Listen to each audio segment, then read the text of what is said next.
함께 선고할 하나님의 말씀은 마태복음 6장 9절부터 13절 말씀입니다.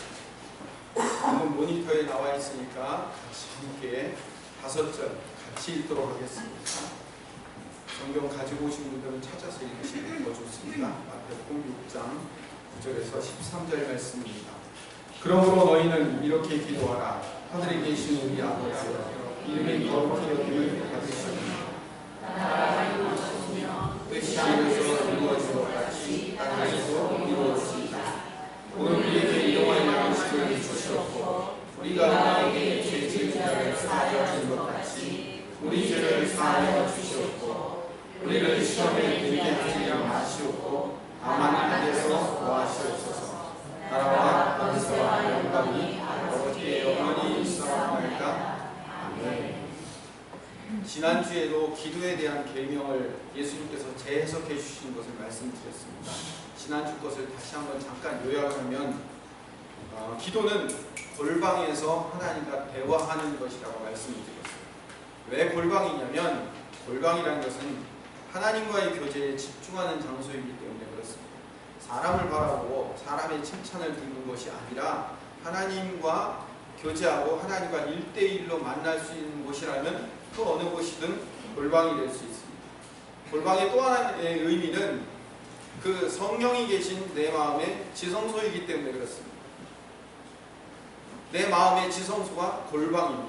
그 골방에서 나의 뜻을 구하는 것이 아니라 하나님의 뜻을 구하는 것이 기도라고 예수님께서 가르쳐 주셨습니다. 그래서 기도의 표본이 예수님이시라고 말씀드렸습니다. 겟세마네 동산의 기도의 예를 들면서 기도는 예수님조차도 예수님이 십자가 지기 원치 않으시는 당신의 뜻을 꺾으시고 아버지 하나님의 뜻에 순종하여 가는 것, 이것을 기도라고 얘기해요. 삶으로 가르쳐 주신 거예요. 내 뜻을 꺾고 아버지의 뜻을 이루어가는 것, 기도입니다. 이방인들이 무엇을 먹을까, 무엇을 마실까, 무엇을 입을까 염려하면서 구하는 기도랑 달리 하나님께서는 이미 구하기 전에 있어야 될 것을 다 하시는 분이라고 말씀하고 계셔요. 그렇기 때문에 우리가 하나님의 뜻, 다시 말하면 먼저 그의 나라와 그의 의를 구하고 살다 보면 하나님께서 우리의 필요를 다 채워주실 것이라는 믿음. 그래서 우리는 신자라고 부르는 이유가 우리가 그것을 믿는 사람이기 때문에 그렇습니다. 이어서 오늘 본문 9절에서 예수님께서는 너희는 이렇게 기도하라 라고 기도를 가르쳐 주십니다. 예수님께서 가르쳐 주신 기도는 기도의 방법이 아니라 뭘 가지고 기도하며 어떤 목적으로 기도하는가에 관한 기도의 목적에 관련된 이야기입니다. 제가 이 설교를 일주일 동안 준비를 하면서 인터넷에 기도 응답에 관련된 책을 찾아보니까 현재 절판되지 않고 나온 기도 응답에 관련된 책으로 33권이 있어요. 절판된 책과 외국 도서까지 합치면 50여 권 이상이 우리나라에 판매된 책들이 있습니다. 그 모든 책들이 다 기도 응답에 관련된 책이에요. 다 읽을 수는 없지만 몇 권 제가 가지고 있는 책들이나 아니면 요즘 전자책이 발달해가지고요, 이게 핸드폰이나 인터넷으로 볼 수 있어요. 그래서 몇 권 대표적인 것들, E.M. 바운스라든지 아주 기도의 유명한 사람들 관련된 책들을 몇 가지 훑어봤는데 그 내용들을 보면 기도 응답에 대한 내용의 거의 대부분이 기도를 어떻게 해야 응답받는가에 대한 기도의 응답의 방법들에 관련된 이야기더라고요. 이렇게 기도하고 저렇게 기도하고 영으로 기도하고 환상으로 기도하고 종합 기도가 있어야 되며 제가 이제 읽었던 책들의 내용들이요. 그런 기도 여러 가지 방법들에 관련된 그 기도의 내용들이 많이 나와 있어요. 그런데 중요한 것은 예수님이 우리에게 가르쳐 주신 것은 기도의 방법이 아니라 기도의 목적입니다. 손으로 달을 가리키고 있으면 우리는 어디를 바라봐야 돼요? 달을 바라봐야죠. 그런데 이 달을 저게 달입니다 라고 하는데 손가락을 바라보면서 손가락이 왜 짧냐, 다리가 짧으니까 손가락도 짧냐, 짧은 얘기예요. 손톱에 때는 왜 이렇게 끼었냐, 이거 하고 얘기하면 안 되잖아요. 그렇죠? 중요한 것은 제가 저게 달입니다 라고 하면 제 손가락을 바라볼 게 아니라 달을 바라보셔야 되는 거예요. 예수님이 주기도문을 가르쳐 주신 가장 중요한 이유도 주기도문 100번 암송하라고 그래서 그걸 암송해서 100번 외우면 문제가 해결되고 1000번 외우면 어려운 일들이 해결되기 위해서 어떤 기도문을 주신 게 아니고 너 뭘 위해서 기도하니? 그 기도의 목적이 뭐니? 라고 물으시는 것에 대한 대답으로 기도를 가르쳐 주신 거예요. 기도의 목적을 가르쳐 주신 거예요. 그 예수님이 가르쳐 주신 기도의 목적과 관련된 주기도문의 이야기를 한마디로 이야기하면 하나님께서 우리의 기도를 들으시는 이유는 우리가 불쌍해서 우리를 긍휼히 여기시기 때문에 기도를 응답해 주시거나 우리가 하나님 앞에 간절한 마음으로 너무 지극히 정성을 들여서 기도하기 때문에 그 정성을 바라보시고 응답하시는 게 아닙니다. 그걸 뭐라고 그랬어요? 지난주에 이방인의 기도라고 그랬죠. 말을 많이 하여야 들으실 줄 생각. 중언부언하야. 그러니까 우리의 정성, 지성이면 감천이다 해가지고 우리가 얼마나 지성을 드리는가에 따라서 신이 응답하다라는 생각과 관념을 가지고 기도하는 게 뭐라고 그랬어요? 이방인의 기도라고 말씀드렸죠. 하나님의 기도는 그런 게 아니라고 말씀드렸어요. 하나님의 기도는 우리가 기도하기 전에 이미 모든 것을 다 아신다고 말씀하셨어요. 그게 예수님의 기도예요. 그럼 우리가 기도의 응답을 받을 수 있는 이유는 뭘까요? 하나님의 언약 때문에 그렇습니다. 하나님은 당신이 언약한 것에 대해서만 응답하십니다. 하나님은 당신이 약속하신 것만 응답하셔요. 기도는 하나님이 미리 언약하시고 약속하시고 한 것을 하나님이 이루어 주셔요. 하나님의 언약은 누가 이루죠? 내가 이루어요? 하나님이 이루어요? 하나님이 이루셔요. 하나님의 언약은 하나님이 이루셔요. 하나님의 일하심이에요.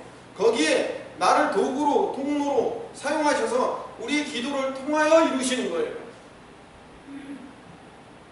이게 무슨 말인가 하면 하나님께서는 미리 약속하신 하나님의 언약을 우리에게 성취시키는 과정에서 우리의 기도를 사용하시더라는 거죠. 그래도 어렵죠. 쉽게 얘기합시다.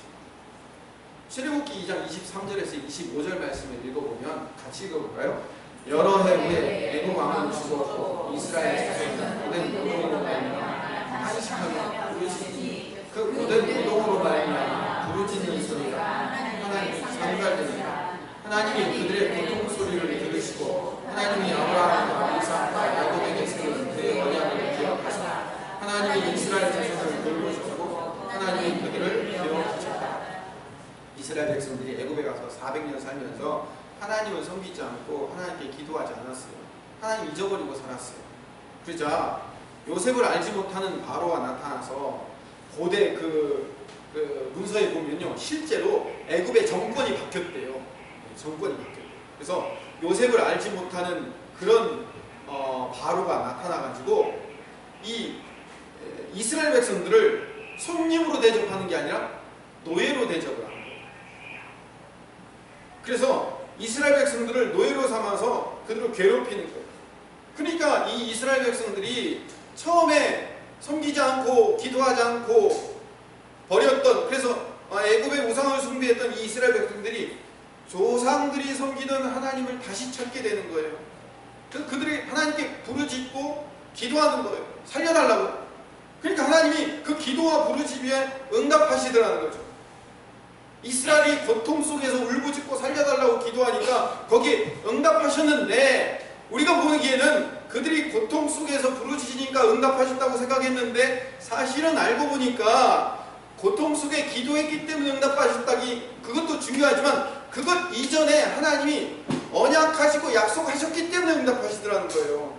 뭔 얘기냐면 하나님이 아브라함에게 약속을 해주셨어요. 창세기 15장에 가면 아브라함이 하나님과 언약을 세우는데, 아니죠, 하나님이 아브라함에게 언약을 주시는 건데, 창세기 15장은 어디냐면 아브라함의 믿음의 씨앗이 요만큼 자랐을 때예요. 아직 12장에 부르심을 받았어요. 그리고 애굽에 내려가서 자기 부인을 누이라고 속여가지고 그 고통을 당하고 다시 올라와가지고 이제 막 믿음의 씨앗이 막 싹 트려고 할 때, 그때 아브라함에게 하나님께서 야, 너에게 씨를 줄 텐데 그 씨를 통해서 네 자손이 하늘의 별처럼 바다의 모래처럼 그런 엄청난 민족이 될 것이고, 이거 약속을 주시는 그 과정 가운데 그 약속을 주시면서 또 무슨 약속을 주시냐면 23절, 13, 14절 같이 읽읍시다. 시작. 여호와께서 아브라함에게 이르시되 너는 반드시 알라. 내 자손이 이방에서 괴리되어 그들을 섬기겠고 그들은 사명을 받는 내 자손을 괴롭히리니 그들이 섬기는 나라를 내가 창궐할지며 그 후에 내 자손이 큰 재물을 이루고 나오리라. 이 언약 다음에 이스라엘 백성들이 출애굽할 때까지 약 550년이 걸려요. 550년 전에 이미 아브라함이 믿음의 싹이 요만큼 싹틀 때, 그 하나님이 어떤 분인지, 여호와 하나님이 어떤 분인지에 대해서 아직 그 싹도 이제 막 그 하나님을 알기 시작할 그때 하나님이 아브라함에게 뭐라고 약속하면, 너에게 줄 씨가 만들 그 이스라엘이라는 그 엄청난 나라가 애굽의 노예로 팔려가지고 거기서 이방의 객이 되어서 그들을 섬기고 있다가 그 백성들을 괴롭힌 때 그 백성들이 하나님 앞에 부르짖고 기도함으로 말미암아 그들이 기도를 하나님이 들어서 그들을 출애굽해서 나오게 만드는 일을 할 거야 라고 뭐 하는 거예요? 아브라함에게 550년 전에 미리 약속하신 거예요. 그리고 430년 후에, 여기서 430년이라는 것은 이스라엘 백성들이 애굽으로 간 지 430년 후에 하나님이 아브라함에게 언약했던 다시 찾아오겠다는 언약에 따라 때가 가까우자 23절 출애굽기 2장 23절 여러 해 후에, 다시 말하면 뭐냐면 하나님의 시나리오대로 하나님이 오실 때가 온 거예요. 하나님이 그들을 계획해서 불러내어서 그들을 끌고 그 애굽을 탈출할 때가 된 거예요. 하나님의 때가 된 거예요. 그 하나님의 때가 되었을 때 하나님께서 이스라엘 백성들을 기도하게 만드는 거예요. 그들을 괴롭히고 그들을 학대하고 고된 노동으로 탄식하여 절망하여 부르짖는 소리가 들릴 수밖에 없도록 환경을 제공하는, 하나님이 그런 곳으로 떨어뜨렸다는 것이 아니라 하나님이 그런 상황이 올 수밖에 없는 상황을 허락하신 거예요. 허락하셔도 그들이 그 고된 노동으로 탄식하여 하나님 앞에 살려달라고, 제발 우리 노예 상을 언제까지 이렇게 살아야 됩니까? 하나님 제발 살려주세요라고 고백하니까 하나님이 하나님의 때에 맞춰서 오셔서 모세를 통하여서 그들을 건져내시더라는 거죠. 이스라엘 입장에서 보면 자기들이 기도한 거 응답받았다고 생각할지 모르겠지만 사실은 아브라함과의 언약 때문에 응답하신 거예요. 이게 기도 응답의 원리입니다. 구약의 출애굽 예를 들었으니까 신약의 예를 한번 들어볼까요? 예수님께서 부활하시고 승천하기 직전에 누가복음 24장 49절에 이런 말씀을 하셨어요. 읽어봅시다. 올지어다 내가 내 아버지께서 약속하신 것을 너희에게 보이리니 너희는 위로부터 능력으로 입혀질 때까지 이 성에 머물라 하셨다. 어디 가지 말고 예루살렘 성에 머물러 있어요. 위로부터 능력이 입혀질 때까지. 위로부터 오는 능력이 뭘까요? 네, 성령이 오실 때까지 기다려 라고 말씀하시는 거예요. 요한복음 15장 26절을 같이 읽읍시다. 내가 아버지께로부터 너희에게 보내사 너보다 자녀로부터 나오시는 진리의 성령이시기에 그가 나를 증언하실 것이요. 내가 아버지에게 부탁해서 진리의 성령, 보혜사라는 별명을 갖고 계신 진리의 성령을 너희에게 보내줄 거야 라고 약속하셨어요. 16장 13절 또 읽어봅시다.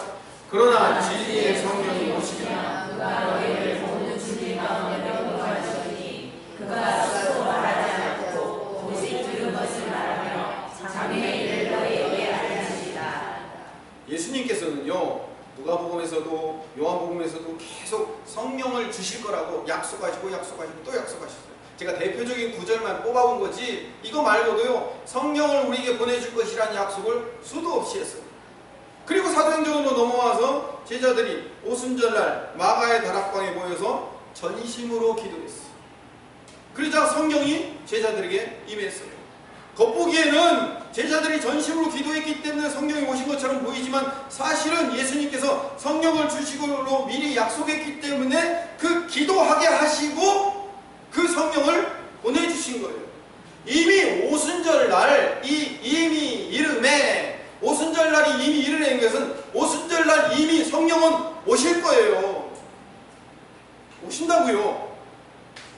예수님이 6월절날 붙잡혀 가셨죠.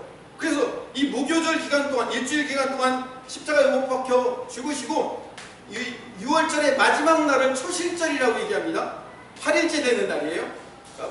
부활한 지 그날이 초실절이 부활절이에요. 그러니까 구약에서의 초실절은 신약에서는 부활절이란 말이에요. 이 초실절인 부활절 후에 50일이 지난 날이 뭐예요?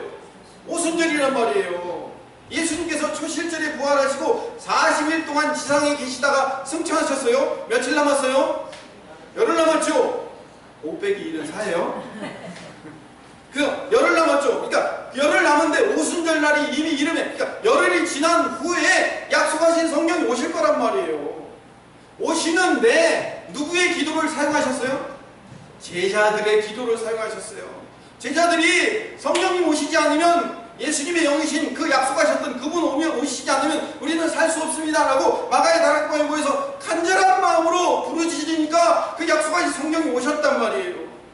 물론 그 제자들의 입장에서는 간절히 기도했겠지만 오지만 하나님이 약속하셨기 때문에 그 약속을 하나님이 이루어 주신 거예요. 그게 성령 강림의 사건이에요. 제가 집사님한테 얘기를 안 해갖고 집사님은 안 찾으셨겠지만 에스겔서 36장 37절 얘기했어요. 한번 찾아서 읽어보세요. 에스겔서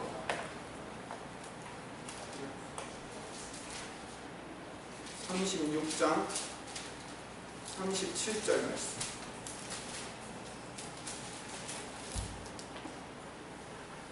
같이 한번 읽어보시죠. 시작. 주 여호와께서 이같이 말씀하셨느니라. 그래도 이스라엘 족속이 이같이 자기들에게 이루어 주기를 내게 구하여야 할지라. 내가 그들의 수요일을 양떼같이 많아지게 하되. 36장 1절을 보세요. 36장 1절 위에 파란색 글씨로 뭐라고 제목이 써있죠? 이스라엘이 받을 복에 대해서 설명을 하고 있죠. 그렇죠? 제가 요즘 에스겔서를 묵상하고 있어요. 매일 성경 7월하고 8월 본문이 에스겔서예요. 그런데 에스겔서를 하는데 제가 아주 그냥 이 성경을 읽으면서도 굉장히 힘이 들어요. 왜냐면 에스겔서 1장부터 35장까지 계속 심판의 얘기만 계속 하고 있어요. 2달째 제가 심판 얘기만 계속 묵상을 하고 있어요. 아주 그냥 그런데 그렇게 심판에 대해서 이스라엘이 왜 심판당할 수밖에 없는가, 남한국 유다가 왜 심판당할 수밖에 없는가에 대해서 계속 심판을 설명하다가 갑자기 이제 35장 6장으로 넘어오면서 그래도 내가 너희를 다시 회복시킬 거야 하면서 36장부터 회복의 이야기를 하는 거예요. 그 회복의 이야기를 하면서 36장 36절까지 회복의 이야기를 하면서 37절에 주 여호와께서 이같이 말씀하셨는데, 이같이가 뭐냐면 그렇게 회복할 것을 말씀하셨는데, 그래도 나는 너에게 회복할 것을 약속했어. 약속은 했는데 그 약속을 내가 이루어주는 건 맞아. 그렇지만 너희 어떻게 하라고? 나한테 그 회복을 위해서 기도해라. 기도해야 내가 회복시켜 주신다 라고 얘기하는 거예요. 오늘 37절 얘기를 세 번역으로 바꿔서 읽으면 이렇게 읽을 수 있습니다. 이스라엘을 지켜 도움을 간청하게 만들겠고, 이스라엘을 지켜서 도움을 간청하고 부르짖고 구하고 찾고 우리 이스라엘 다시 회복시켜 주십시오. 우리가 맨날 바벨론 포로에 끌려가서 이 모양 이 꼴로 살아야 되겠습니까? 하나님 회복시켜 주십시오라고 간절하게 기도하도록 만들고 그런 환경을 만들어 놓은 다음에 그 기도를 들으시고 그들을 회복시키겠다는 거예요. 정리를 합시다. 하나님이 언약하신 거 이외에는 안 들어주셔요. 하나님이 언약하시고 그 언약을 하나님이 이루어 주셔요. 하나님의 능력, 하나님의 일하심, 하나님의 성취하심으로. 그런데 거기 중간에 누구를 사용하신다고요? 우리의 기도를 사용하시고, 우리를 하여금 그 하나님의 나라의 일을 이룰 수 있도록 하나님이 나라를 이루게 해주십시오라고 간절한 마음으로 우리를 기도하게 만들어 주셔요. 성령께서. 그래서 그 기도를 응답하시고 하나님의 역사가 이루어지더라는 거죠. 하나 더 봅시다. 요한복음 14장 12절부터 14절까지. 본문 모니터에 나와 있으니까 이제 본문 봅시다. 같이 읽읍시다. 내가 진실로 너희에게 나를 믿는 자는 너희가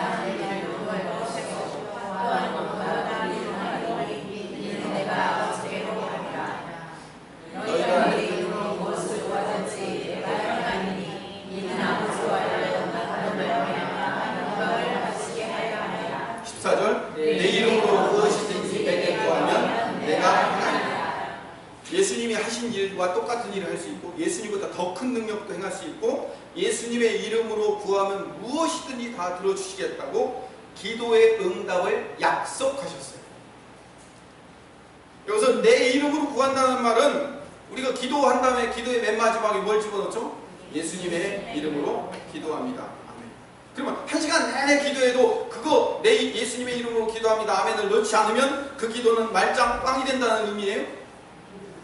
그런 의미가 아니라 예수님의 이름으로 기도한다는 말의 의미라는 거예요. 제가 아까도 말씀드렸죠. 저게 달입니다라고 손가락 가르치니까 여기 손끝 보지 말고 달을 보라고 얘기한 것처럼 예수님의 이름으로 기도해야 된다는 것은 예수님의 이름으로 구하면 무엇이든지 들어주시겠다고 했을 때 예수님의 이름으로 구한다는 얘기는 예수님의 뜻, 예수님의 방법, 예수님의 생각대로 기도해야 들어주신다는 거예요.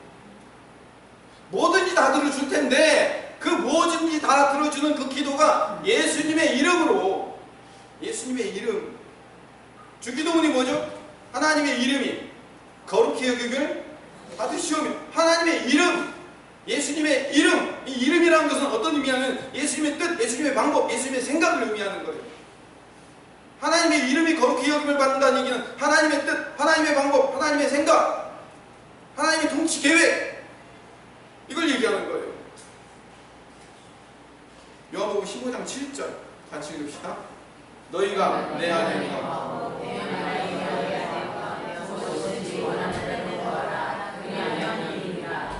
반복했어요. 반복하는 이유는? 예, 이제는 대답하시네요. 반복하는 이유는 강조하기 위해서. 내 안에 거하면 내 말이 너희 안에 거한다는 말의 의미는 아까 처음에 말씀드린 거와 똑같은 거예요. 하나님의 언약이 있으면 뭐든지 들어주시겠다는 거예요. 하나님의 언약을 이루기 위해서라면 뭐든지 응답하시겠다는 거예요.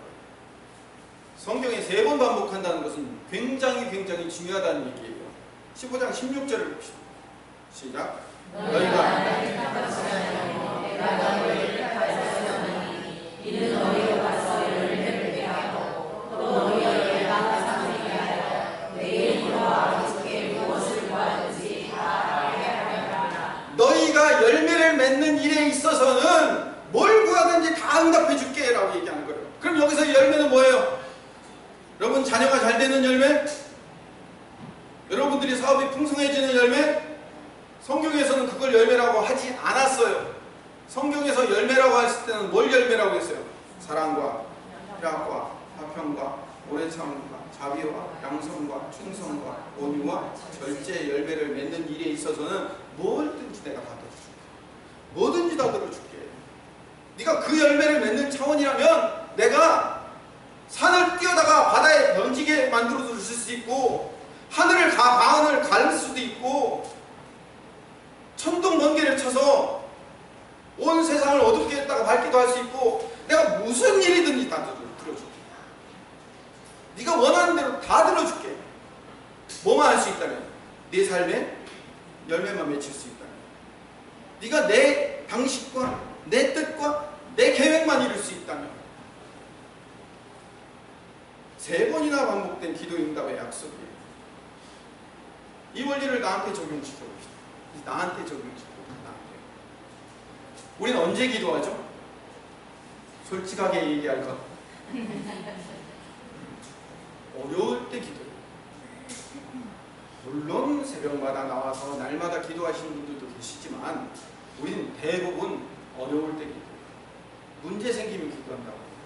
앞으로 힘들면 내 힘으로 풀다 결국 마지막에 하나님 앞에 나와 기도하고 억울하고 분하고 화나서 내 힘으로 복수 안 되면 하나님 저 새끼 좀 어떻게 해주세요. 애통하며 간구하기 위해서 부르짖기 위해서 나온다고. 그렇게 문제와 어려움을 해결해달라고 기도하는데 그렇게 내 문제를 가지고 기도하는 가운데 하나님의 뜻을 기도 안에서 발견하게 돼요.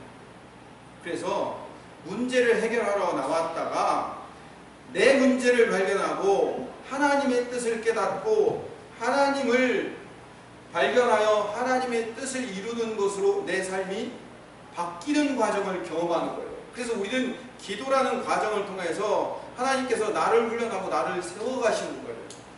그걸 기도라고 얘기합니다.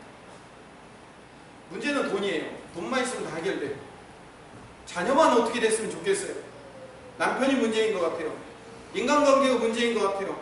그거 해결해달라고 하나님 나와서 기도하는데 거기서 내가 죽더라고요. 내가 양보하게 되고요. 내가 하나님 앞에 설득당하게 되는 거예요. 하나님을 설득하러 나왔어요. 우리 솔직하게 얘기해봅시다. 우리끼리 얘기니까 솔직하게. 우리 하나님 설득하려고 나왔잖아요. 하나님 주시옵소서라고 하나님을 설득하기 위해서 나왔는데 우리 기도의 마지막에는 누가 설득당하는 거예요? 내가 하나님 앞에 설득당하는 게 기도예요. 예수님의 이름으로 기도한다는 게 바로 그거예요. 예수님의 뜻이 펼쳐진다는 게 바로 그거라고요. 자녀를 위해서 뭐 기도합니까? 자녀가 좋은 대학 가기를 원하고 좋은 직장 잡기를 원하고 좋은 데 결혼하기를 원하고 소위 말하는 좋은 데 들어가는 게 목표였잖아요. 그게 목표잖아요. 저도 목표예요. 우리 현이가 좋은 대학 갔으면 좋겠어. 새벽마다 그거 위해서 기도해요. 그런데 그렇게 기도하면서 현이가 좋은 대학에 들어가든 좋은 직장을 잡는 그게 중요한 게 아니라 하나님 앞에 어떻게 바로 서는가가 중요하다는 것을 발견하게 되는 거예요. 우리 옛날 동화 중에 이거 있죠. 세수하러 갔다가 물만 먹고 하지요. 우리의 목적을 세수하러 갔는데 다른 것으로 바뀌게 되는 거예요. 어떤 문제든지 예수님으로 만족하는 법을 배우게 되는 거예요. 기도를 통해서. 하나님의 뜻이 내 안에서 펼쳐지는 거예요. 하나님의 뜻이 내 안에서 펼쳐지는 것.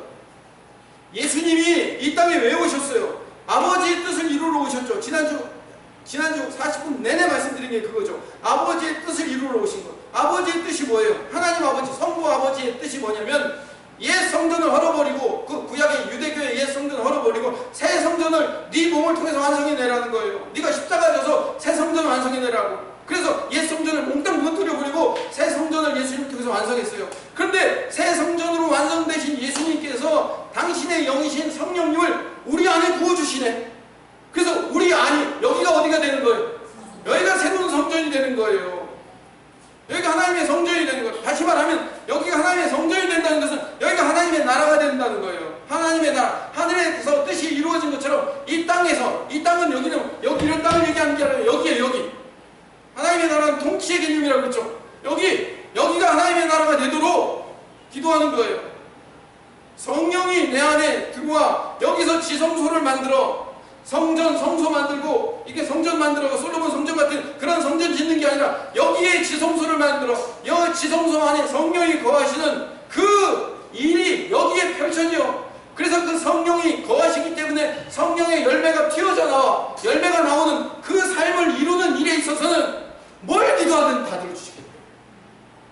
능력이 필요하면 능력, 은사가 필요하면 은사, 기다림이 필요하면 인내와 절제와 온유함을 주시고 오래 참음을 주시고 화목이 필요하면 사랑과 온유와 자비와 양선을 주실 것이고 하나님이 어마어마한 창조를 갖고 계신데 하나님 내가 하나님 나라를 건설하기 위해서 하나님 나라가 내 안에 여기 펼쳐지기 위해서 하나님 내가 이런 게 필요합니다 라고 하면 너 갖다 써! 그래가지고 갖다 쓸 수 있도록 만들어 주신대요. 제목이 필요하면 제목, 기구가 필요하면 기구 마음껏 갖다 사용하라는 거예요. 이걸 기도 응답이라고 얘기합니다. 하나님 우리에게 기도 응답을 주시겠다는 거예요. 전제 조건이 있어요. 하나님의 나라를 이루는 차원에서 하나님의 이름이 높여지고 하나님의 나라가 이루어지고 하나님의 뜻이 펼쳐지는 일이라면 뭐든지 구해. 다 줄게. 그게 기도 응답의 원리예요.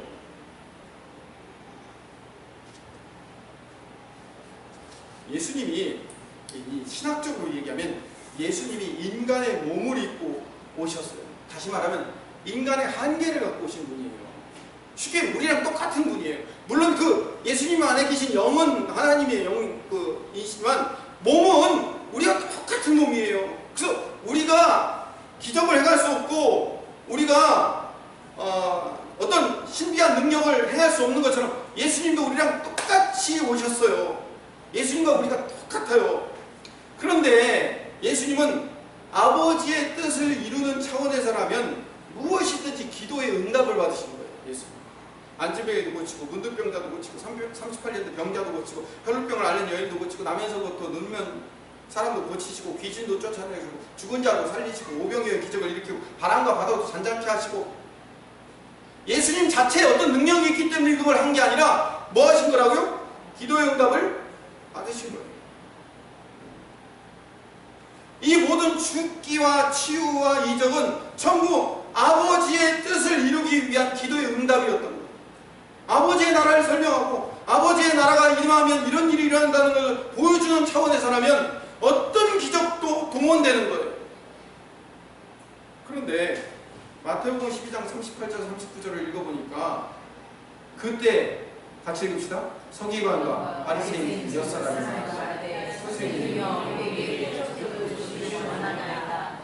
예수 대답하여 이르되 악하고 음란한 자가 꼼짝을 구하나 선자의 부정에는 모를 수이 없느니라. 저 뭐 기가 막힌 거만 하나 보여주세요. 그럼 내가 믿을게요. 라고 사는 사람한테는 어떤 기적도 보여줄 수 없다고. 요나의 표적밖에는 보여줄 게 없다고. 다시 말하면 십자가 이외에는 보여줄 게 없다고. 16장에 또 반복하고 있어요. 16장 4절 시작. 악하고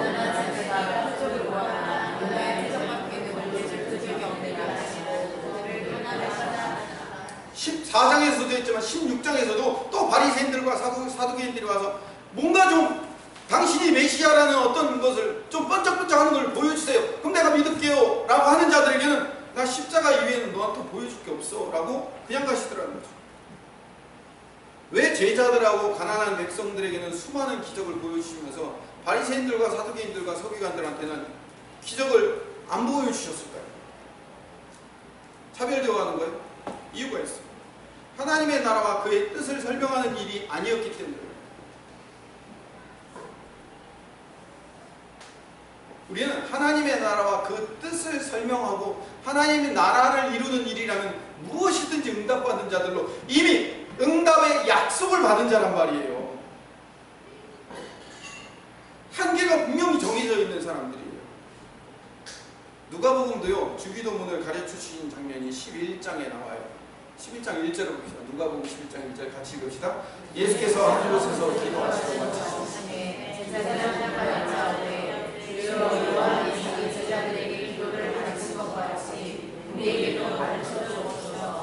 세례 요한의 제자들은 기도문을 가르쳐 줬나 봐요. 이렇게 기도. 구약의 랍비들도요 기도문을 가르쳐 줬어요. 그래서 만들어진 통일된 기도문을 읽으면 될 수 있도록. 가톨릭도요 보면 기도문이 있어요. 기도문 아예 책이 있어가지고 뭐 할 때는 무슨 기도, 뭐 할 때는 무슨 기도 아주 딱 정해져 있기 때문에 아주 편리해요. 그 기도문을 딱 읽으면 되니까 생각할 필요가 없어요. 근데 예수님이 가르쳐 주신 기도는 모든 성도들이 통일되게 기도할 수 있는 암송문을 주시려는 의도가 전혀 없으셔요. 여러분들이 그거를 아무 의미 없이 그냥 암송만 하고 있으면 100번을 하든 1000번을 하든 아무 의미가 없어요. 기독교의 기도는 생각하면서 기도해야 돼요. 생각하면서. 왜 이 기도를 해야 되며 이 기도의 목적이 무엇인가를 생각하지 않으면 안 돼요. 아무 의미 없이 암송하면 세례 요한이 가르쳐 준 기도문이나 구약의 랍비들이 가르쳐 준 기도문과 똑같은 거예요. 예수님께서 가르쳐 주신 기도는 아까 제가 처음 말씀드린 대로 목적과 그 의미가 중요해요. 2절 3절 예수께서 이르시되 너희는 기도할 때 이렇게 하라. 아버지여 이름이 거룩히 여김을 받으시오며 나라가 임하시오며 우리에게 날마다 일용할 양식을 주시옵고 우리가 우리에게 죄지은 사람 모든 사람을 용서하오니 우리 죄도 사하여 주시옵고 우리를 시험에 들게 하지 마시옵소서 라고 하라. 이렇게 기도하라 라고 가르쳐 주시는 거예요. 주기도문을 요약하면 내 안에 하나님의 나라 즉 성전이 완성될 것을 기도해야 되는 거예요. 하나님의 성전이 여기 안에서 완성될 것을 기도해야 된다고요. 그렇기 때문에 바울도 에베소서 2장 22절에 보니까 너희도 성령 안에서 하나님의 거하실 처소가 되기 위해서 하나님의 거하실 처소가 되는 것 그게 우리의 목적이래요. 고린도전서 3장 16절도 너희는 너희가 하나님의 성전인 것과 하나님의 성령이 너희 안에 거하시는 것을 알지 못하느냐라고 지적하고 계셔요. 고린도후서 6장 13절도 하나님의 성전과 우리 우상이 어찌 일치되리요 우리는 하나님의 살아계신 성전이다 라고 말씀하셔요. 여기가 하나님의 성전이래요.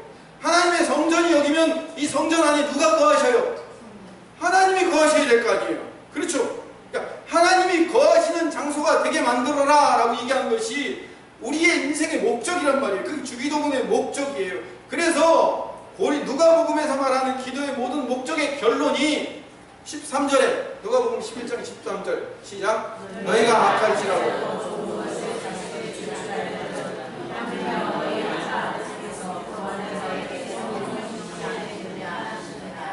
누가복음에 보면 주기도문 얘기를 마치고 그 다음에 벗이 밤중에 왔는데 그 떡 빌리러 가는 이야기, 그래서 간청하여 기도하는 얘기가 나오고, 그 다음에 구하라 찾으라 두드리라 그러면 찾아줄 것이고, 문을 두드리면 열릴 것이고, 구하는 이가 받을 거고 찾는 이가 찾아들고 두드리는 이에게 열릴 것이니까 너희 중에 아비 된 자로 누가 아들이 생선 달라는데 생선 대신 뱀을 주며 알을 달라는데 전갈 줄 사람이 어디 있냐. 하물며 하나님이 구하는 거 다 주시지 않겠느냐라고 얘기하면서 마지막에 뭐라고 얘기해요?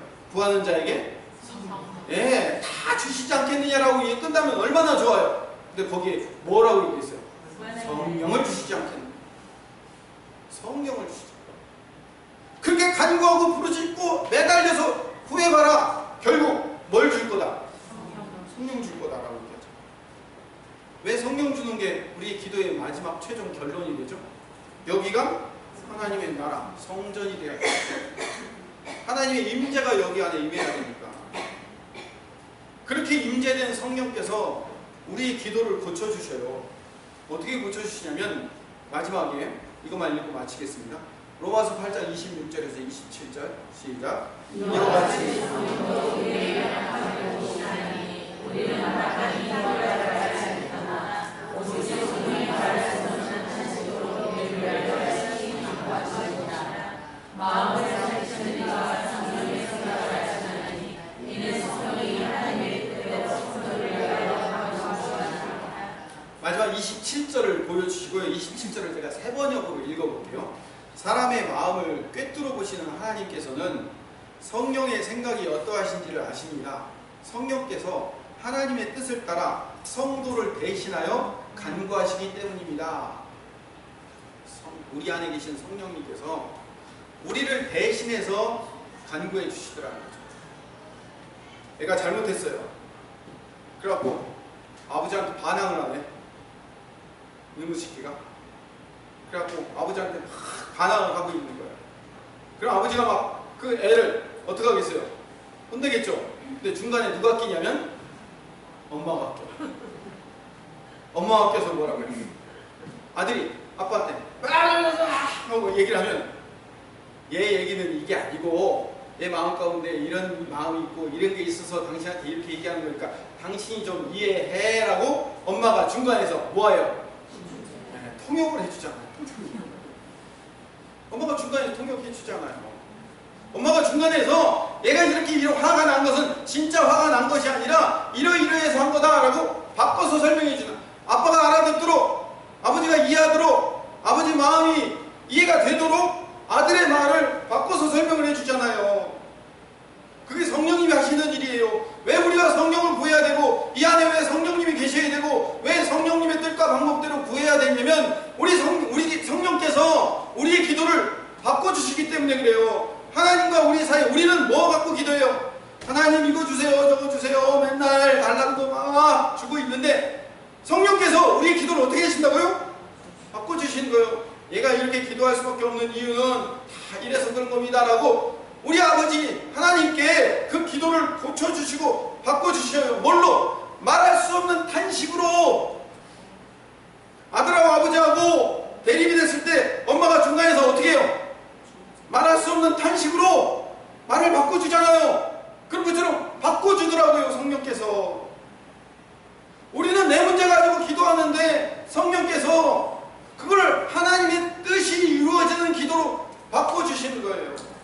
그럼 기도하지 말라는 거 아니에요? 그럼 내 뜻대로 기도하는 건 아무 쓸모없고 그럼 기도 안 해도 되겠네? 이거 아니에요? 그럼 계속 기도하셔야 돼요. 끊임없이 하나님 앞에 매달리셔야 돼요. 그런데 중요한 것은 그 기도를 결국에는 하나님의 뜻과 방법대로 바꿔주시더라는 거예요. 그럼 우리가 최종적으로 뭘 위해 기도해야 돼요? 그의 나라와 그의 의를 위해서 기도하면 하나님이 어떻게 하신다고요? 이 모든 것을 허하시고 채워주시는 거예요.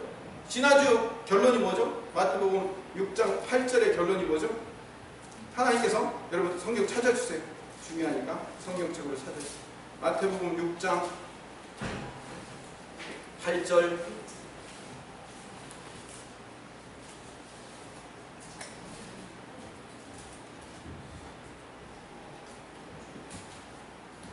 장 8절 다시 읽읍시다. 시작. 그러므로 그들을 본받지 말라. 구하기 전에 너희에게 있어야 할 것을 하나님 너희 아버지께서 아시느니라. 그들을 본받지 말라. 그들이 누구예요? 이방인들. 이방인들이 어떻게 기도해요? 얼마나 지성을 드리면 그 지성에 대한 감천, 하나님께서 신이 응답하실까라는 걸 가지고 내가 정성을 드릴 만큼 신이 응답할 거라는 그런 생각을 가지고 내가 정성을 많이 드려야 많은 응답을 받을 수 있다는 생각을 가지고 기도하는 give and take의 방식을 버리라는 거예요. 그건 하나님과 우리와의 관계가 아닌 거예요. 아버지하고 아들이, 엄마하고 딸이 그런 관계 가지고 달라고 용돈 달라고 그래요? 애들이 용돈 달라고 할 때 뭐라고 어떻게 기도해요? 제가 아버지에게 정성을 이만큼 바쳤으니 아버지 용돈을 이만큼 올려주세요. 이렇게 해요? 아니죠. 어떻게 해요? 깡패도 그런 깡패 없죠? 손 내들고 무조건 달라는 거예요. 왜? 아버지와 아들은, 아버지와 딸은 관계이기 때문에 그런 거예요. 관계이기 때문에. 너에게 있어야 될 것을 이미 아버지가 다 아시는 거예요. 그럼 우리가 기도해야 될 것은 뭐예요? 6장 33절. 그런즉 너희는 먼저 그의 나라와 그의 의를 구하라. 물론 제가 이렇게 설교 한번 했다고 해서 여러분들의 기도가 바뀌지 않는다는 거 알아요. 하루 이틀 했습니까? 그런데 여러분, 우리가 우리 자신을 위해서 기도하다가 하나님이 우리 기도를 바꿔주시더래요. 바꿔주셔요. 성령께서. 그걸 먼저 그의 나라와 그의 의를 구하는 방향으로 고쳐주시고, 그렇게 고쳐주시면 결국 내가 하나님의 나라와 하나님의 의를 향한 쪽으로 내 생각과 내 태도와 내 기도의 방향을 그쪽으로 향해 가다 보면 나머지 것은 다 채워주셔요. 이 모든 것을 너희에게 더하시리라.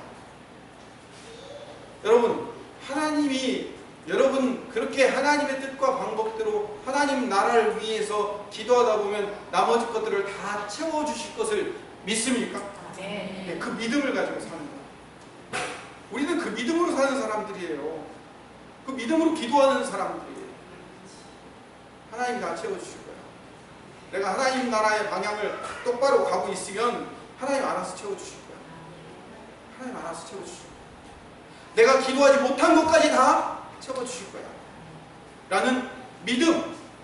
그럼 그 믿음을 가지고 기도하실 때 하나님의 놀라운 기도 응답의 역사가 일어날 것을 기대하고 소망하시는 하나님의 백성 되시기를 간절히 소망합니다.